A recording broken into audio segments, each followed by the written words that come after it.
Hi, my name is Jen, and today I have 5 tips for writing process documentation. So if you have no documentation or no accurate documentation, stop researching tools and use the tool you already have. Use what's easiest for you, just start, write those first 10 pieces of documentation.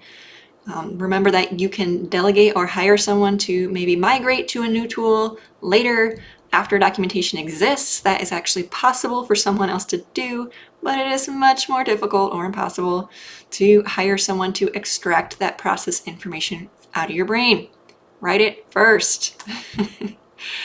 My second tip, related, write your own processes first. Writing other people's processes is going to be more difficult to try to gather that information about a process that you don't have personal knowledge about. Get in the documentation habit first and gain some momentum before involving other people.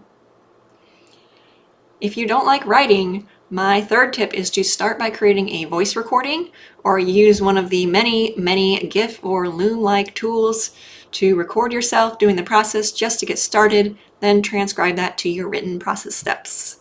Make sure you do have a written version in addition to your audio or video for a lot of reasons I'm not going to get into because I'm trying to make this post and video short, but make sure you link to the audio or video into the text document. Use the text document as the source of truth.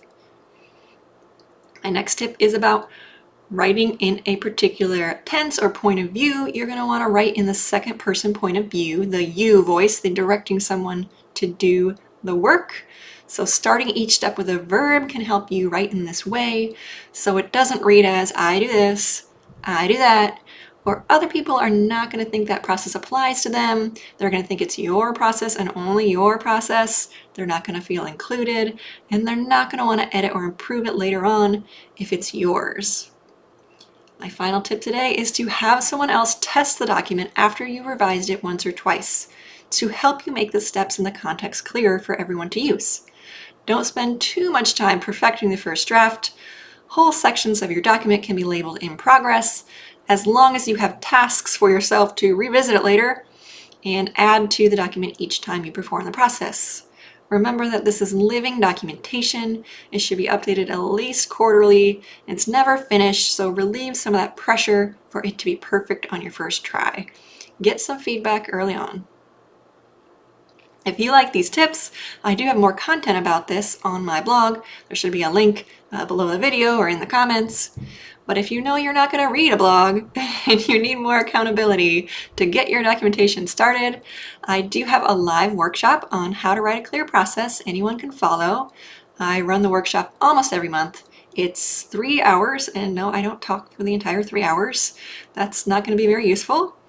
The workshop rotates between maybe 5 or 10 minutes of me explaining some best practices and then about 20 minutes of individual work time for you to actually work on a piece of documentation, a real piece of documentation. And then you'll have a breakout discussion to test your documentation and get peer advice from other people. And then we have a whole group discussion. You can get my advice, you can get other people's advice. We repeat that process for 3 or 4 times for the steps or topics of writing the steps, naming conventions, adding structure such as a template I provide, and adding visuals. You will also get a workbook for centralizing all this information and your notes all in one place. These workshops have been especially beneficial for team members of the same company or the same agency who take the workshop at the same time. Contact me about an easier invoice payment compared to the platform payment.